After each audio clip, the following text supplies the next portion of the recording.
This segment has been sponsored by the local Edward Jones office of Lee Colvin. The host of this show and Edward Jones have an existing business relationship. This event is not a testimonial of the services provided by Edward Jones financial advisor Lee Colvin. Rutherford Issues with Bryan Barrett on FM 101.9 and AM 1450 Murfreesboro, FM 100.5 Smyrna. Listen and watch at WGNSradio.com. Rutherford Issues, powered by Middle Tennessee Electric, who has delivered reliable service and peace of mind for nearly 90 years. Manage your account at MTE.com or just download the My MTE app. Joined in studio by the one, the only, Edward Jones financial advisor Lee Colvin. Good morning, sir. How you doing, buddy? I'm good. Wonderful. Always dapper, nice tie, love it. Well, thank you. Yeah. Had to think of doing something a little bit more springy, getting into the summertime here. You know, after our May 29th 529 day. Yeah. Just jumping into the Memorial Day, the summer, the fun time, just ready to rock and roll. Will you wear that on July whatever, when it's 110 outside?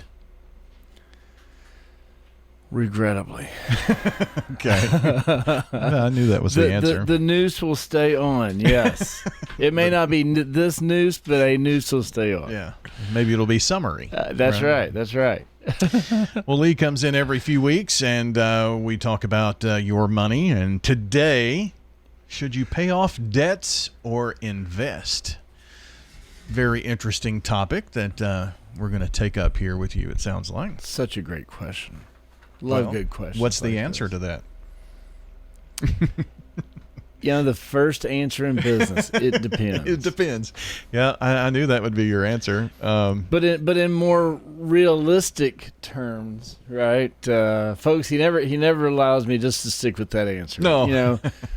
I will tell you, Bryan, that some financial decisions, they're obviously all challenging, some more than others. And while we discuss whether you use your money to reduce your debt or to invest, the real answer is if you already have a significant amount of debt and not a lot in savings or investments, it can be hard to figure out which issue should be the priority. And that's really where we wanted to bring that discussion today so that we could talk in more detail about that, give hopefully a few high-level answers that may prompt some thought, prompt some questions, and maybe help folks want to sit down and talk about more details to their situation.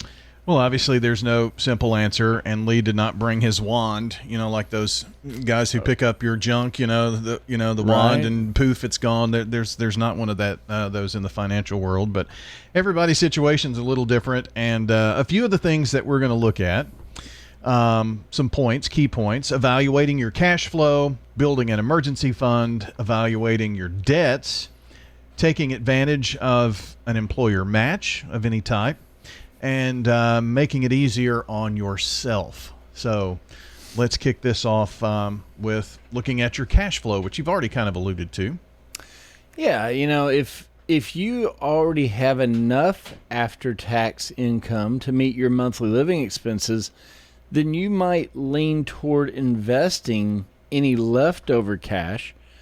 But if you're just getting by, if possibly due to heavy debt payments, then you might be better off using the funds to reduce your debt load in the immediate future. So building an emergency fund.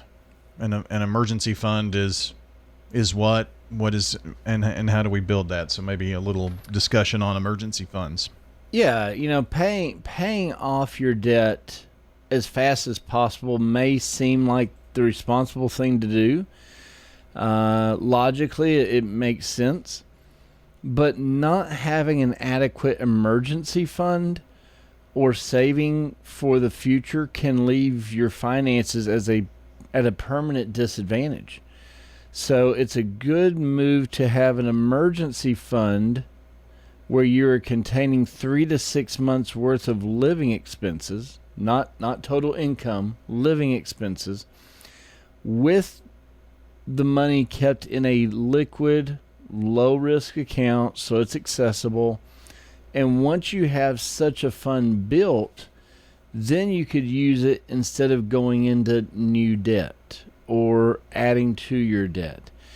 And you can use that to pay for unexpected costs that may arise, such as a new furnace, a major car repair, anything like that you pray never happens, but somehow always does. What is that called? Life? So, yeah. It happens. It does. So, Lee Colvin here, Edward Jones Financial Advisor, as we talk about should you pay off debts, should you invest, weighing the options. And again, we get there's no magic wand. I didn't bring the answer, but here's some things to consider, which that's always the case. Everybody's situation is different. So let's talk about evaluating debts. That can obviously be one of those things that, is it better to do this or do that? So evaluation of debts is a key point. Huge, Brian. So huge. Some of your debts are actually more expensive to you than others. And this expense level doesn't necessarily refer to the size of the debt. However, you might have a large mortgage, for instance, but because your interest payments are typically tax deductible, your after-tax interest rate may be relatively modest. Therefore, you just might want to consider investing rather than paying down your mortgage. But if you have consumer loans or credit cards that carry a high interest rate and maybe whose interest payments are not deductible, you might be better off paying down or refinancing that debt. So again, you can have some debt that's a little bit smarter, a little bit more of an advantage, some that's not. So as you and I have already said, it really depends on each situation and each debt as to what you might do. So as we continue kind of looking at some things that will hopefully help you make a decision on should you pay off debts, should you invest, taking advantage of an employer match. So I'm assuming we're talking about maybe some type of retirement match from an employer. Absolutely. If your employer sponsors a retirement plan and offers a company match on that plan, you will want to prioritize contributing at least what is required to receive the match. It's essentially free money. You're already working for the company, so you're already eligible based on the parameters of the plan. If your employer matches up to 3% of your contributions, for example, you should contribute at least 3% of your income to this retirement account. Additionally, some employers will match a portion of your contributions to a health savings account even. Eventually, you'll likely want to get to a point of saving more than the match, but you'll have to weigh the benefit of additional contributions against the cost of any debt that you're carrying. Again, it all goes back to accessible cash and the type of debt that you're carrying. There was one good 4-letter word you mentioned in there. Free. Yeah, we like free. I mean, take advantage, right? We like free. Again, if your company is giving a match, effectively you're getting free money. You're already earning the money, right? So take advantage of it. And Brian, while we're on this, I would even say make it easier on yourself.